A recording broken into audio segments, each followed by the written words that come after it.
Hi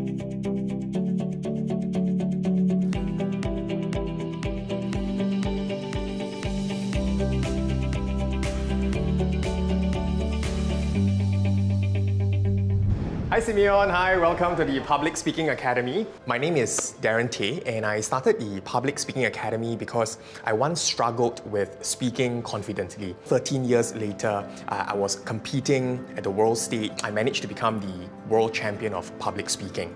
And if it wasn't for my English language teacher who gave me the opportunity to present and to train and to guide me, I would not be where I am today. It's one of my main aim or my main goals. It's to do the same for as many students as possible. We know that COVID-19 has had adverse effects on the private education sector. How has that affected your business in particular? We saw a reduction in the number of enrollments. The other aspect was we saw a reduction in the number of trial class students as well. The next aspect would be increase in cost, where we had to procure equipment to disinfect the place, and rental obligations were still payable. We still had to meet our rental obligations. So this is our classroom. Welcome. Before the circuit breaker measure, this place can fit about 30 individuals. And then with phase 2, the reopening of the economy, we're looking at perhaps, with safe distancing, maybe about 12 individuals. How has PSA leveraged on technology and indeed digitization to overcome these challenges? The first one would be in transporting and transferring the live physical classes onto the online platform. In today's class, we're going to cover the stimulus-based conversation component. So a few things you need to take note of. The first one is that it's a 3-minute speech on any given topic.